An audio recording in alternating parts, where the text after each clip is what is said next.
Quality of experience is all about how your customers experience your service. It's really, that simple.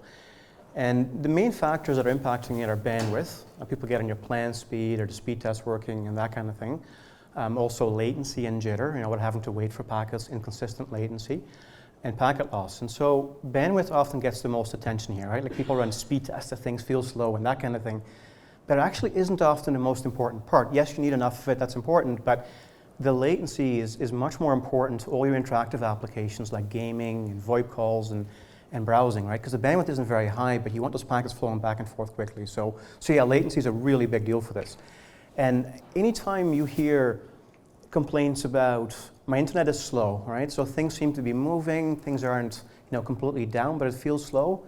That's almost always related to quality of experience. Something has gotten in the way. It's high latency, high packet loss, that kind of thing. So we've got Preseem deployed now in hundreds of networks. They're all fixed wireless. So we've learned a lot about some of the common issues that we keep coming across. And so one of the big ones that we almost always see is the shapers. So how you enforce your customers' plan speeds is really important. Whether you use, for example, the ones built into the radio or simple queues or that kind of thing, can have a really big impact. And Dan's going to talk a bit more detail about that in his part right after this. So then from an actual wireless gear, access points are the big ones there, right? So the access points, we find so much variability because there's so many factors that are impacting how good of an experience it's delivering.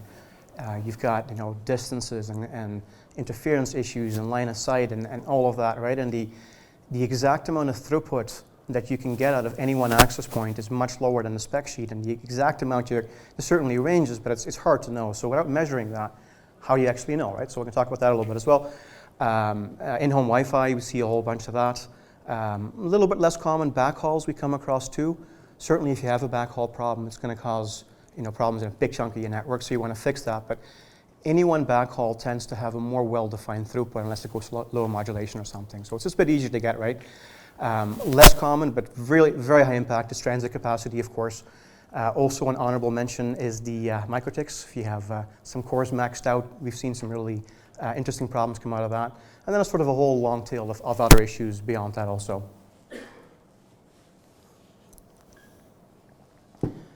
So one way to think about all these things causing a poor QoE is ultimately a congested access point, for example, or poor Wi-Fi in the home is a bottleneck in your network, right? You've got some piece of gear that has more data coming in than it can transmit, and it's going to start buffering that, and eventually dropping packets as well. And so now you've got a piece of gear that's throttling your bandwidth, so you're getting less data at a higher latency and a higher packet loss, and it's really kind of a double whammy for your customer's experience, right? Because, that's why things feel so slow.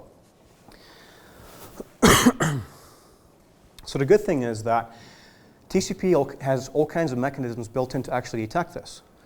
So for example, if a packet is dropped, it sends a retransmit. You can count those. If a packet gets buffered, the latency goes up, and you can measure that with something called TCP round trip time. Now the round trip time latency is kind of neat. It's very different from ping, and I'll explain it in a bit more detail in the next slide, but some of the key differences are it goes right into the home, so past the demarc, whereas ping can't. It's also based on your actual customer's traffic, so it's not a matter of, we often see ping getting prioritized higher. So ping is a very different animal than this round trip time latency. Okay, so then how do you go about this? So the first thing you need is an inline device that measures all the stuff, right? So you got the QoE analysis box there. And then as I mentioned, that round trip time, I'll explain that one in a bit more detail, because it's really critical. We find it's one of the most important ones you're going to look at to find problems today. So the round trip time is simply how long it takes for a packet to go from the inline device through your backhauls, your access point, CPE, right into the home, through the home Wi-Fi to the end user device, like a phone, laptop, iPad, whatever. And then TCP on that device sends back an acknowledgement packet saying, yep, I got that. The ACM's traveling back all the way to the inline device. And now you can correlate those two and say that took 50 milliseconds, 100, 200, whatever. That's one latency sample. And then you can do that again and again and get a constant update on what the experience is for that customer if there's any buffering along the way. So now you can look at any one subscriber's dashboard, look at their latency, look at the packet loss, look at the throughput, and see if they're getting a good experience or not so good experience. But you don't necessarily know why yet. So the next thing you do is you map out what subscribers are on what access point and what access points are on what tower. And now that you have the topology, you can compare. If all the latencies for all the subscribers on a given access point are elevated, you know there's a common bottleneck. The whole access point is having problems. If on the other hand you find that most are low and one or two are high, you've got a problem specific to that subscriber. It could be poor signal. More often than not, it's actually Wi-Fi in the home that does that. Any questions on that part before I get into some examples and some other stuff? No? All clear? Cool. All right, so I'll talk a little bit about Preseem as well, the implementation. So Preseem basically does all this stuff, right, that I showed you before. Pretty similar diagram. There's two main parts to it. There's an inline device. You can have one, you can have many. It doesn't really matter too much. It can be appliances, third-party servers. And basically, it sounds kind of funny. We actually try and keep those as dumb as possible. The less it does, the better. So all the metrics get gathered. The optimization piece, which Dan's going to talk about, happens there as well. The inline piece, of course. But all the fancy data analytics gets shipped off to the cloud, and it happens there, which means you can upgrade things very quickly and have tons of data at our disposal to do all kinds of cool stuff with. The other thing we do is tons of integrations with all the popular billing vendors. Really our goal is if you've put your data in a system somewhere, your subscribers, your plan speeds, your list of access points, we want to just connect to that and get that. You don't have to do it again kind of thing. Oops, this went too far.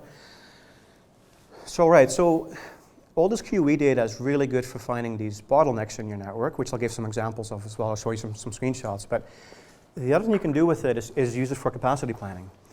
And so if you think about a new access point, when you first deploy it, chances are good that you've checked the frequency, it's probably pretty clean, maybe a couple subscribers on it. It's in great shape, right? It's in that green area where it's really a matter of sell as fast as you can and get your money back out of it.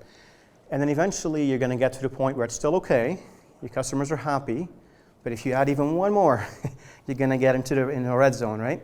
And then you get in the red zone, all of a sudden now you've got support calls and churn issues and your reputation takes a hit and that kind of thing. And so looking at all this data basically helps you figure out where you are, right? Do you have something that's oversubscribed? Do you have underperforming access points?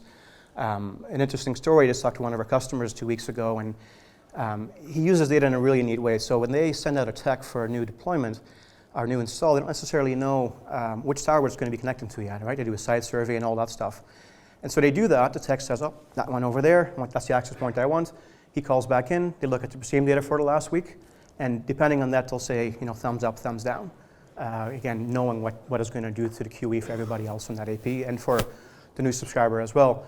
And then if they get the green light, they do the install. And then the next thing you do is run a bunch of traffic through it, make sure the experience is good. Once they've done that, they know they're okay and they move on.